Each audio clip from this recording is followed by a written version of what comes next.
In the headlines, legislation to go before Parliament to facilitate no work in times of disaster. The police commended for their conduct during this week's state of emergency. And no breakthrough yet for investigators over last month's shooting in Silver Lake, which left a 25-year-old dead. I am Andrea Louis with the Channel 5 News. Back with the details after this.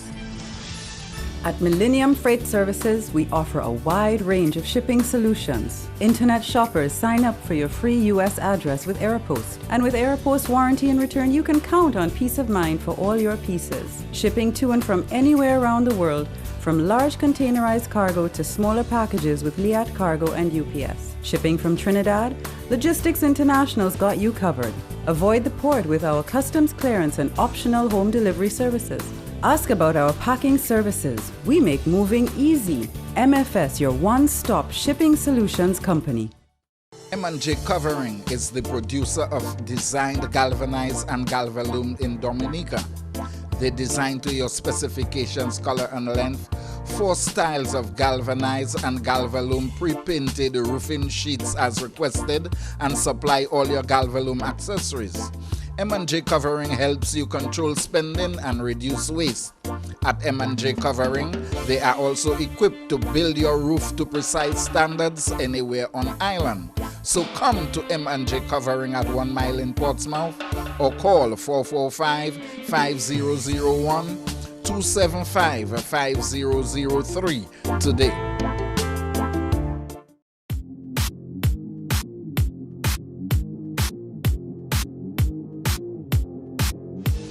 Thank you for staying with us. First up, the Commonwealth of Dominica Police Force has been commended for the execution of its duties during the recent state of emergency. The state of emergency was implemented ahead of Tropical Storm Isaac's anticipated impact on Dominica. Prime Minister Skerritt applauded the police for their efficiency during the state of emergency.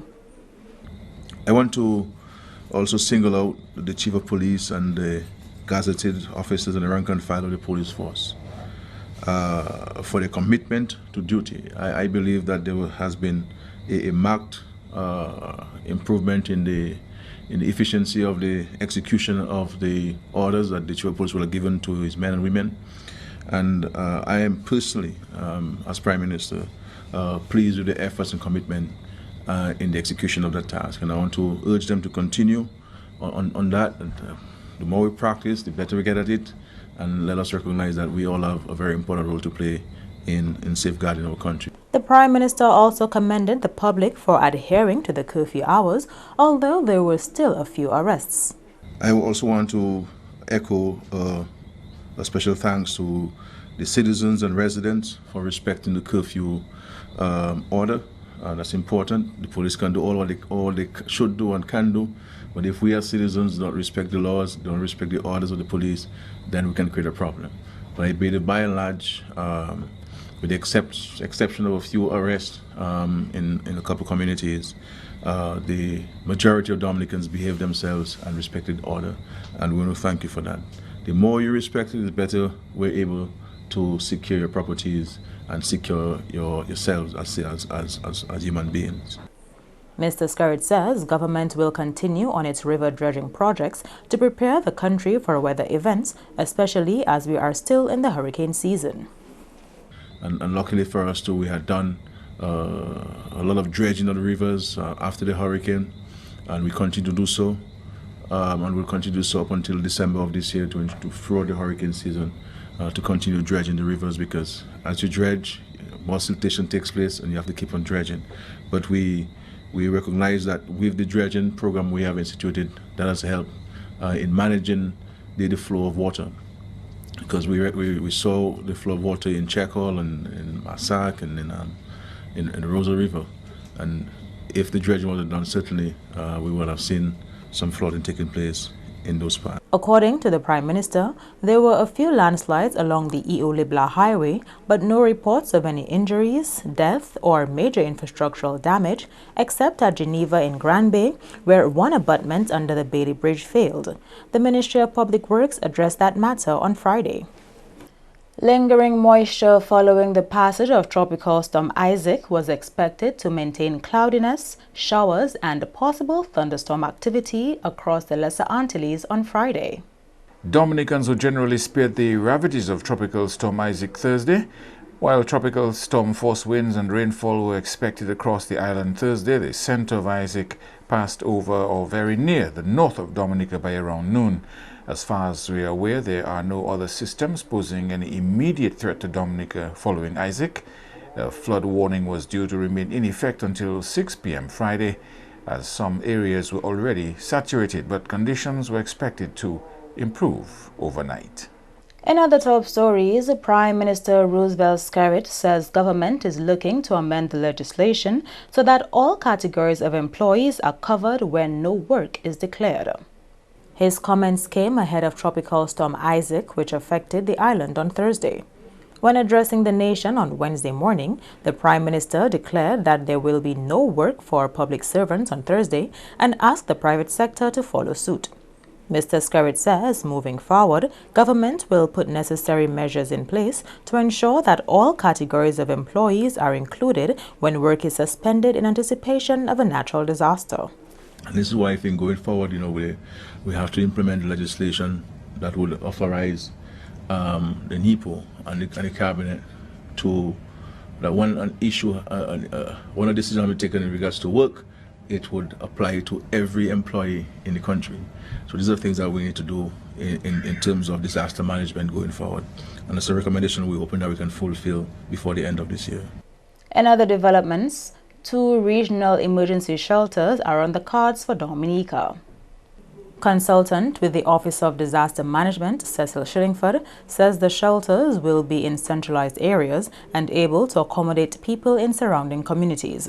We are in advanced stage of building initially 2 regional centers, regional shelters, capacity of 150-200 people. They will be located in a centralized area and they will be able to absorb shelterees from communities around that particular locality. It doesn't mean that we are going to abandon the smaller shelters. There will be shelters as of now in every community. But if we have a system like Maria, God forbids, and you have people still in shelter for a prolonged period, you can move these people to this regional shelter.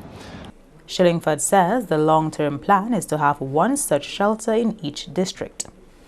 I think it's the thinking of the state to at least have 7 over a longer term period, so that there will be at least 1 in every district in Dominica. The European Union is funding the first 2 projects. You want to know where they will be.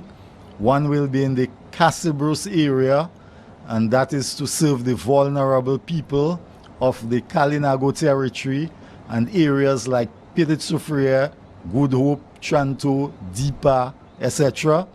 And the other one will be in the Jimit area that will capture not only the people of that area, but vulnerable people in the Roseau catchment area like Fonkoli and Tarish Pete and some of these little areas. The International Red Cross is continuing its multi-pronged efforts to help Dominicans in various ways, both before and after disaster strikes. The team has accomplished quite a bit to restore roofs destroyed a year ago by Hurricane Maria.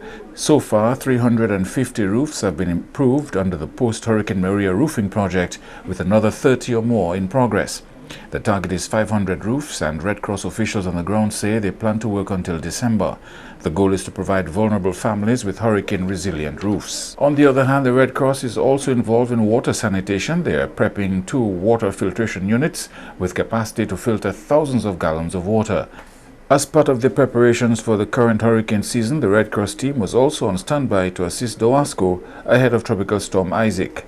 We also have contingency stocks, so we do have some items that we can respond to after an emergency, especially a tropical storm or hurricane, to assist the most vulnerable households that have been affected by that hurricane. We have 8 branches in the country So we rely on those teams also, those volunteers and those trained staff to help us and feed us information on what goes on in the Atlantic coast. There's 6 branches on the Atlantic coast and then 2 branches here on the Caribbean side of the island, including the national headquarters here in Goodwill. So those volunteers and branches are on standby right now, especially see if we experience any weather events for this hurricane season, that we can respond quickly to help those communities that are within reach of our branches. The International Red Cross arrived there in January with a logistics team headed by Mike Johnson. Johnson says they are preparing to begin work in the community of Campbell. It's really encouraging to see that people appreciate what we do, and we're happy. We're really happy. I think we can be proud as a team of what we've achieved so far. Compared to other catastrophes that occurred in the Caribbean in the past decade, hasn't received the same response and the same results in such a short period of time, like in 1 year, really. So everybody here can be proud. The national society, the volunteers, the population, the government, the partners, everybody that has been involved in what we do. The Red Cross team has been coordinating with the Office of Disaster Management, the UNDP, Samaritan Purse and other small and large NGOs to ensure a bigger impact in its response to emergencies. You are watching the Channel 5 News. Stay tuned for more after the break. Rudolph Thomas Enterprise in Portsmouth, your suppliers of building materials and hardware products. Over 20 years experience in the business. Rudolph Thomas has lumber and plywood, galvanized and fenced pipe. Check out Rudolph Thomas for ceramic and vinyl floor and wall tiles, nails, nuts and bolts, paint and painting supplies. And check out their line of electrical and hand tools. Go now to Rudolph Thomas on 1240 Bay Street in Portsmouth.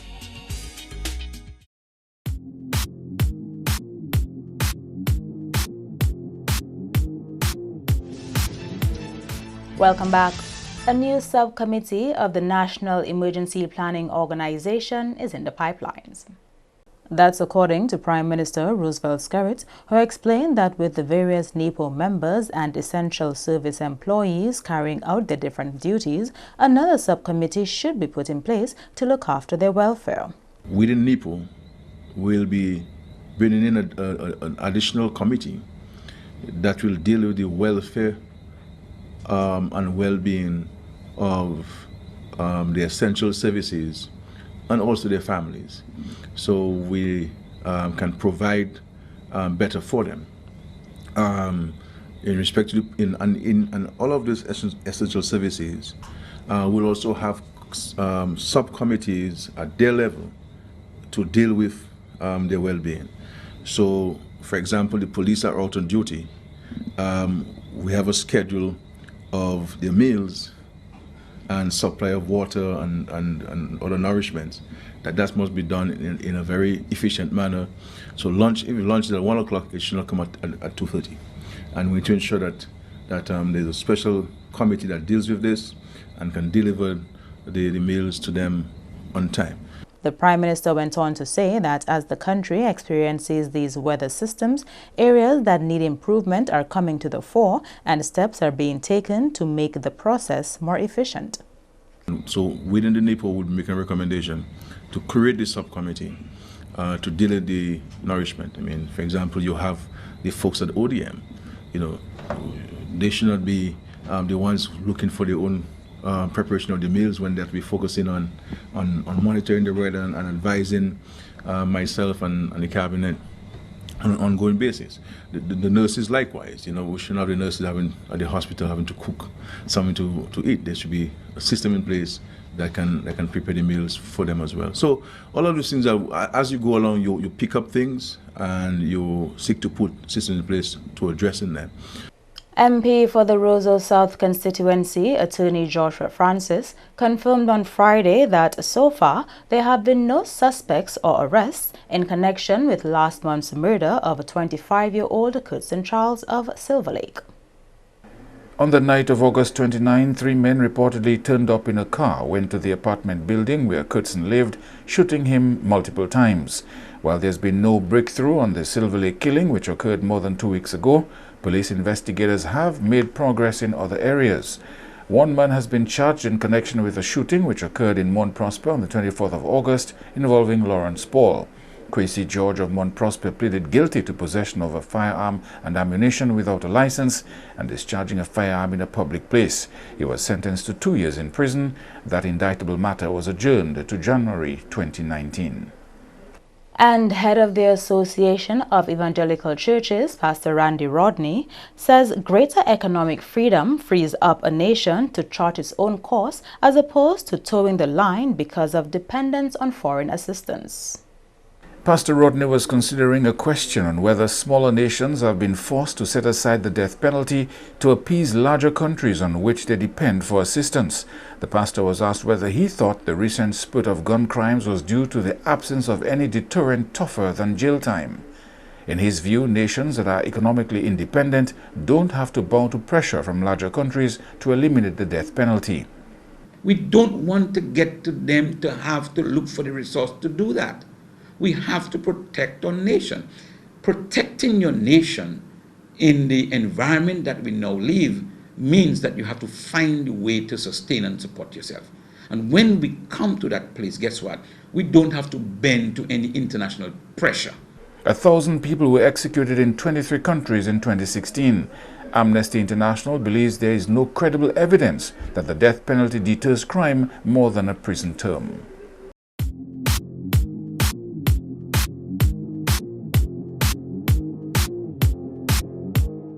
To end the news, the headlines again. Legislation to go before Parliament to facilitate no-work orders in time of disaster. The police force commended for its conduct during this week's state of emergency. And no breakthrough yet for investigators over last month's shooting in Silver Lake, which left a 25-year-old dead. Feel free to contact us at news@marpin2k4.com. You can also access our past newscasts on our YouTube channel. On behalf of the entire production team, I am Andrea Louis, and to all of our viewers around the world, thank you so much for watching. Have a wonderful weekend.